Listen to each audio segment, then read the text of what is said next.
What's up, skeptics? Welcome to another episode of Reason to Doubt, your source for all things skeptical. I'm Jordan, joined with Jared, and today we're asking the question, so you think you're an atheist? Or maybe you might be. You're not sure. What does it mean to be an atheist? Am I an atheist? This series that we're starting, this is volume 1, is geared towards people who are experiencing doubt, perhaps for the first time. Maybe you're in a religious tradition, you have been for a long time, but you're not quite sure if you believe in it anymore. Maybe you are freshly out of a religious tradition, but you're not really connected to the atheist community and don't know what that even means. Maybe you just never thought of religion at all, but you moved to a puritanical country dominated by religion, like America. So if any of those apply to you, this episode and the future episodes are for you. So today, we're not just your resource for all things skeptical. Today, we're your resource for all things atheist too. Yeah. Jordan and I had been talking about this for a while, and we were recounting our own deconversion stories and realizing that sometimes the road out of a faith or out of deconversion or just considering these topics in general is a bumpy road. And we would have liked to have had some of these answers to some of these questions. So we're trying to put a resource out there for people. And there's a lot of bad resources out there. There's lots of toxic atheism, and we don't want you to go there. We want you to be happy and a cool person. So we're going to do our best to define our terms, to give you a good grounding in this episode of what it means to be an atheist, what it means to believe things, that sort of stuff. And then in the future, we're going to walk you down that path and give you all the resources we wish we had coming into this position. First off, we need to define our terms, like Jordan said. So what is an atheist? What does it mean to be an atheist? So atheism, being an atheist, it's a word that means different things to different people. It has different usages, none of which are uniquely correct. It's always centered around some form of disbelief when it comes to a deity. So we're going to give you the definition we think is best. You'll hear other definitions out there. They're all fine, whatever, but these are the ones we think are best. So a theist is someone who believes that there's at least one God. So that if no matter what kind of God that is, no matter how many they are, you're a theist. All fall under that. So an atheist is kind of the opposite. Someone who believes there are no gods. Zero. Not one. And an agnostic is kind of in the middle. They're not convinced of either position. They're not convinced that any gods exist, but they're also not convinced that they don't exist. They're kind of unsure, undecided, withholding judgment. Yep. These aren't the only definitions. In fact, you'll hear many more definitions, and people will argue extensively about this on the internet. The important thing here is that for where we're going, an atheist is somebody who believes there are no gods. I have a belief that gods do not exist. Right. Now, a belief does not mean that you are sure, that you have knowledge. It doesn't mean that you're completely confident. And critically, a belief doesn't mean that you have no evidence either. So you'll hear kind of both things. Some people are like, oh, you believe there's no gods exist? How do you know there's no God? Well, I didn't say I knew, right? Right. But also you'll hear, I don't believe there's no gods, or I don't believe in X because believing is faith or whatever. And that's not true. A belief is just something you're convinced of. You think it's more likely to be true than not. That's all it is. No matter how you might be confident in that belief. You might be kind of unsure. You're convinced, but not like super strong in it. Both are beliefs. There's beliefs of all kinds, of all different levels, and it's very simple. I mean, we've heard this one before, but I don't have proof that Santa Claus doesn't exist. I have a lot of evidence and reasons to believe that he doesn't exist. Therefore, I believe no Santa Claus exists in the sense that we talk about on Christmas time. Perhaps there was a historical figure in the past. That's different. So right. Yeah.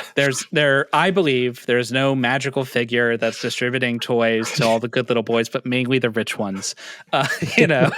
And I can give evidence for that. So a belief is not something that you believe on faith, or it's like you can have beliefs that are based on evidence and are sound and reasonable and rational. You can have beliefs that are not based on evidence that you have for bad reasons. You can have reasonable beliefs. You can have unreasonable beliefs. For example, I believe that I'm sitting in a chair talking into a microphone to Jared, who's somewhere else. I believe all these things. I think they're true, right? That's all that means. Belief. Atheist is someone who believes there are no gods, which is the opposite of a theist, someone who believes there is one God. Where does skepticism come in this? We're a skeptical channel primarily. And So we also happen to be atheists. Are those the same thing? You often hear people use them almost interchangeably, particularly religious people. I hear more often than not conflating the two, but atheists do it too. Yeah, I know I've done it myself. And a lot of times skepticism gets the rap that it has to correlate with the word doubt. So if you're doubting, you're being skeptical of something. So if you are doubting, does that automatically make you a skeptic? Or an atheist. Or even an atheist, yeah. If you're doubting your faith, does that mean that you're an atheist? The answer is no. I think doubting is part of skepticism, but it's not sufficient to be a skeptic. So what is a skeptic? There's, again, just like atheism, there's a lot of different ideas about what it means to be a skeptic.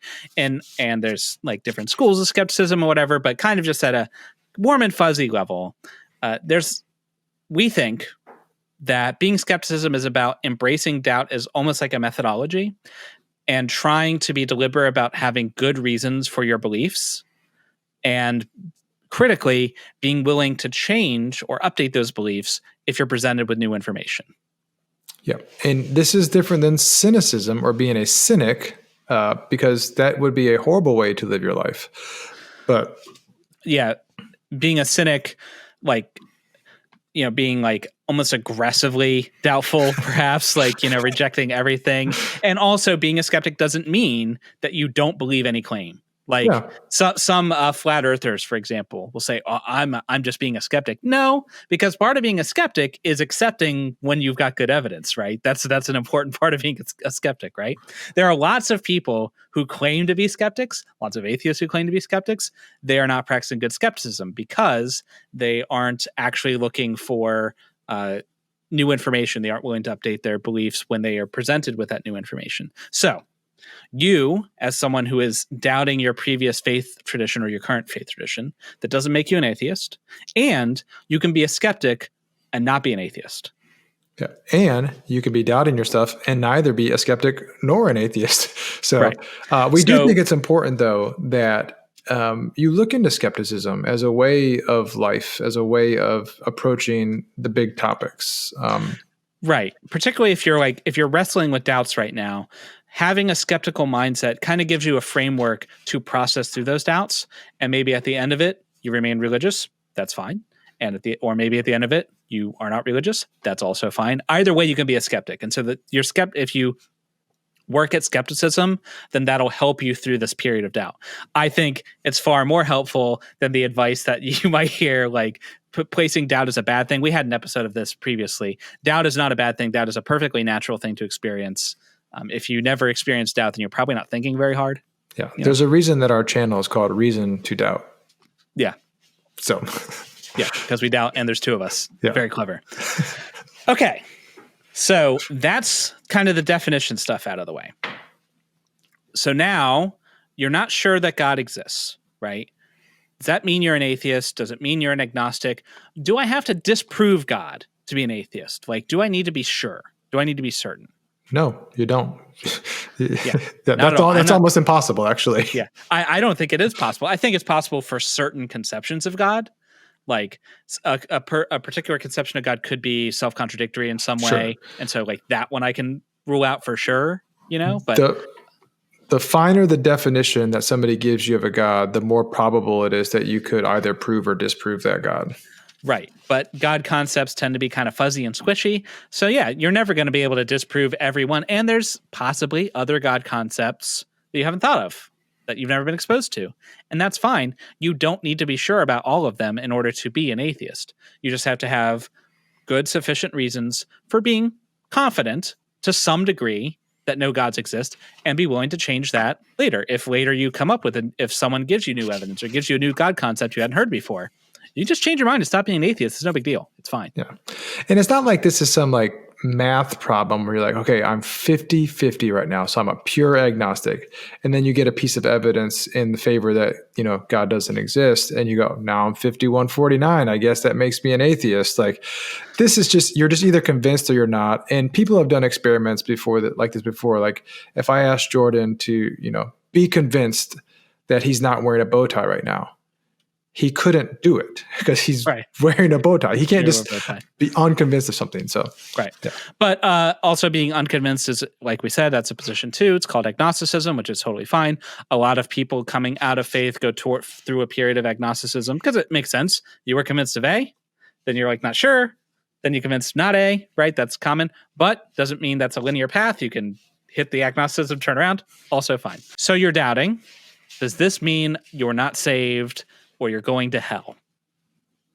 Well, we don't believe that there is a hell, so probably not. But okay. If you're asking us, I don't think you're any more likely to go to hell than you are to go to Mordor. Okay, because I don't think either one is real. Okay.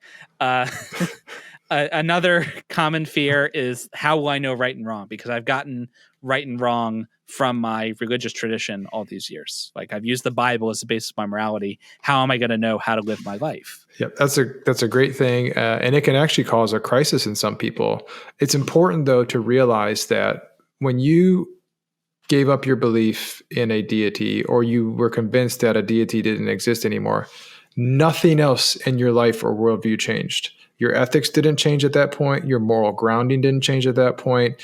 It's not like you were completely tied to this biblical thing, and then once you gave that up, all your ethics went out the window. Right. I mean, if you right now are doubting, think about it. Are you any more inclined to steal or to kill or anything else than you were yesterday?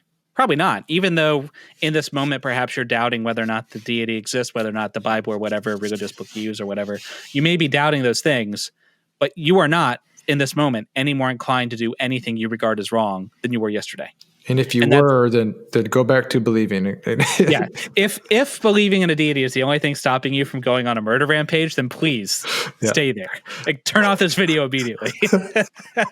No, most people don't get their like broad religious or ethical thoughts from their religious tradition. Very often you'll come to your ethical ideas, your moral ideas, same way you always did. You have some kind of moral intuition, you have empathy, and that's augmented by your cultural traditions, by maybe some philosophy, by whatever. So don't worry, you're going to be just as moral now as you ever were. It's no problem. There is a positive of this, though, Jordan. All of those things that you thought you had to do before because a God commanded you to do it, or it was written down in a holy book, guess what you get to do with that stuff? Throw it away. Just ignore it. I had this experience when I was a Christian. I was a fundamentalist for a long time. And when I deconverted, while I was a fundamentalist, homosexuality was something that I said was wrong. And I guess I tried to believe it was wrong because I thought that's what the Bible told me. It didn't make sense to me. I didn't understand why it was wrong because it wasn't hurting anybody. It didn't seem like it would be an issue. So once I was no longer in that religious tradition, I was free then to follow my moral judgment and to no longer regard that as evil. It's pretty simple, so I think right? It's great. Yeah. You're no longer forced to contort your moral judgments to fit some standard of somebody else from thousands of years ago, or more aptly to fit your pastor's interpretation of that standard from thousands of years ago, right? You can just use your best judgment to come to the best conclusions you can, which is good. It's liberating. It is good. So let's say that you're vacillating with this idea, but you're just like, well, I'm just not certain. I don't know what I don't know. I don't know how certain I am if there's no God or if I believe there's no God. Like, what do I do in that situation? I think the best thing you can do is just kind of take a deep breath and be okay with uncertainty. Like, it's okay to be uncertain. You don't need to know. You can take your time to explore these questions, to seek out some resources, watch some YouTube channels, perhaps, whatever. Take your time to explore it. It's a big question. You're not going to answer it overnight. You didn't probably come to these beliefs in one day. You're not going to come out of them or figure out these questions you have with them in one day either, right? I will say, though, if you're not certain and you're kind of oscillating, probably don't like sing it from the rooftops the moment you like are experiencing doubt. So that might end up with some bad backlash you don't need to deal with. Yeah, and it's possible to be an atheist and not be certain about where you're at with it. So I mean, totally fine. So we've been talking about 3 real settings: atheist, agnostic, and theist. There are other labels that people use. You could be an atheist and not believe that God is in any way comprehensible. There's all kinds of different labels, but you don't need to get lost in the weeds. Just figure out whether or not you believe in God and then move from there, right? Yeah. We don't need to get that granular. If you're that granular, then you're way beyond this. Yeah, that's like graduate level atheism. This is like baby's first atheism. Okay. So that's what we're trying to get in this video. These are going to be a little bit shorter, so you can get in, get what you need, and leave. We're going to try at the end of these videos to give you some resources that you can use to go find out more. So for this one, I think the question that's on everyone's mind, and it should be, now that you're an atheist, where do you go get a bow tie like mine? So that's obviously the first step to becoming a true atheist. This bow tie I got in Venice, so this one would be kind of hard, but I highly recommend Bow Ties, BEAU ties in Vermont. Excellent. Once you've got that, so now you're a real atheist. Some other resources you can use. That's not true. You don't have to get a bow tie. Look, different people have different ideas of what counts to be an atheist. It's, whatever. So other resources you can use. The Freedom from Religion Foundation is a good general resource. They tend to have good links and articles, so you can look them up. If you are interested more in the philosophical side of atheism, like some of these definitional ideas or getting in the weeds of like, what does it mean to believe something? Do I know this to be true or not? How do I know that? The YouTube channel Answers in Reason is excellent. They talk about this stuff. They go way deep in the weeds. And they're great guys. If you have any questions, they'd be happy to answer them. Link for those will be in the description. If, however, you want a more surface level view of not just atheism, perhaps, but philosophy in general, maybe you just haven't thought about it at all. The series Crash Course Philosophy, hosted by Hank Green, is superb. It's like, I don't know, 30 or 40 videos. Each one is like 5 or 10 minutes long. Yeah, super digestible. You can watch, if you have family or kids, you can watch them with them. It's very accessible. And you can go to the specific topic that you want to know about. So if you want to know about epistemology, how do we know things, then... If you want to know about God and the different conceptions of God and like different kinds of theology, they've got episodes on that. When I was driving with the kids, if we had like a long drive, there was a time when we had to drive somewhere, it took about an hour, and we had to do it like every other week. I would watch a Crash Course Philosophy with them, and we'd talk about it in the car. And they were like in middle school at this time, and they could follow it perfectly well. So it's a great resource. All right, so let's recap real quick. So are you an atheist? Well, only you can answer that question. Right. And you don't have to be certain in that answer or know the answer right now. If you believe, meaning if you're convinced that no gods exist, you're an atheist. Yep. And the level to which you're convinced, that's up to you. Right. If you're not sure at all, if you no longer believe a God exists, but you're not sure they don't exist, you're kind of in the middle, unsure, agnostic is the label that most people would use there. Both are fine. All of it's fine. Theist is fine too. If you just because you're experiencing doubt doesn't mean you're an atheist. You don't have to immediately flee your religious tradition. You can spend some time and think about this.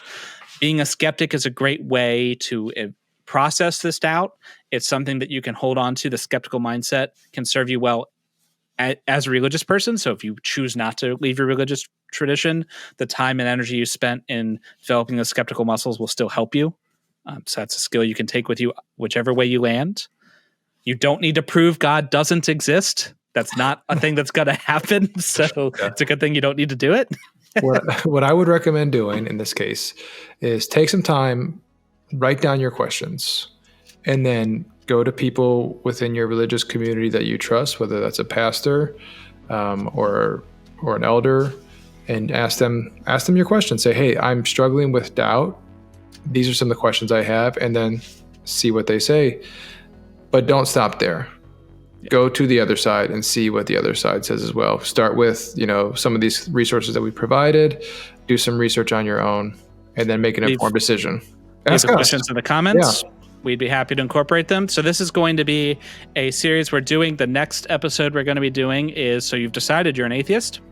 We're assuming that you're just going to go that way. So. Well, yeah, obviously, after you've watched this, you're going to be convinced, right? So once put your questions in the comments, we'll answer those questions perfectly, give you all the information you need, and then boom, you'll be convinced. And then you can go on to the next episode. If it's already been done, there'll be a link or we'll in a playlist or whatever. So that'll be the next episode. make sure you don't miss it. Subscribe, hit the little bell so you'll be notified. Hit a like if you thought this was useful to you, and share this if you are an atheist. So this isn't necessarily directed at you. You probably know people who are going through doubt, and hopefully this will help them. So stay tuned for that. But remember, until next time, you've always got reason to doubt. Peace out.